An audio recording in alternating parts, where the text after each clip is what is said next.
A new poll suggests Governor Quinn's poll numbers are trailing Senator Bill Brady in some cases by almost 10%. Here to tell us how this could affect the likelihood of Quinn's re-election is political analyst Thom Serafin. First, let's talk about these polls. Good morning to you. Thanks for coming in. Rasmussen predicts 45 to 38% if the election were held today. Why do you think right now that Bill Brady is in the lead? Well, 55% of the people of Illinois, according to the poll, don't know who Bill Brady is yet.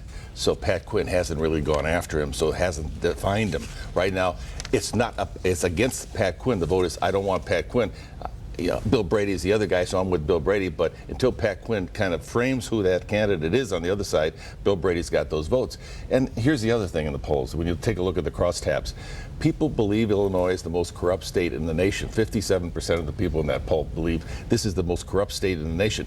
And another national pollster said the other day, did another poll on the state of Illinois, 74% of the people of Illinois believe Blagojevich and Quinn are still running the state of Illinois, and it's still a corrupt state. So he's got to separate himself from Blagojevich. Quinn has to. You said something very interesting. We thought that because people might not know Bill Brady, he would not get any votes, but people not knowing him is actually helping him in this case? Right, because of the corruption issue here in Illinois.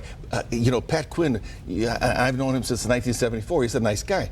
But he's still tied to Blagojevich, and people believe this state is still corrupt. We haven't made any clear movement towards any kind of reform or disconnect. So as long as he's connected to Blagojevich, he's going to end up, with the problems of Blagojevich. And now we have the trial in June through October. So for the Blagojevich trial, the backdrop for Pat Quinn is this trial when he's trying to run for governor, separating himself.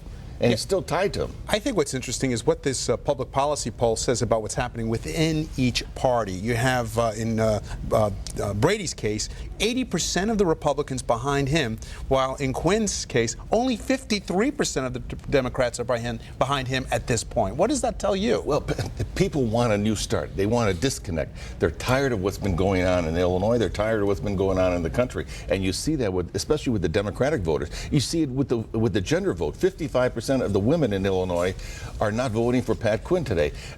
And you would suggest that, some people would suggest that Bill Brady might be, he's a feminist, but may not be the ideal feminist candidate coming from the Republican side of the aisle. But right now, the women are sitting out on this one. So the white suburban vote, the female vote, is going to be critical for Pat Quinn. He's got to pull them in, i.e., he picks Sheila Simon, an attractive lieutenant governor candidate from downstate. I mean, there was a reason.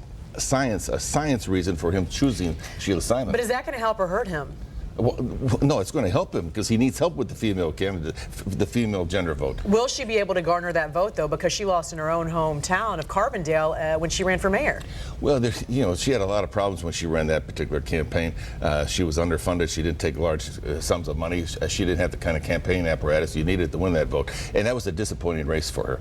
But in this particular contest, they need that female gender. They need that vote in order for Pat Quinn to win. If he doesn't get that vote, he's going to lose. And based on the numbers today, if he doesn't disconnect from Blagojevich, if he doesn't make a clear cut from the past, he's going to lose this race because he's still tied to Governor Blagojevich. 74% of the people believe they're still running together. It's extraordinary. How important was former Republican Governor Jim Edgar yesterday coming out supporting Quinn's call for a state tax hike? In fact, Edgar, the Republican, says Governor Quinn was courageous in calling for a tax increase in an election year. Does that make a difference in this race?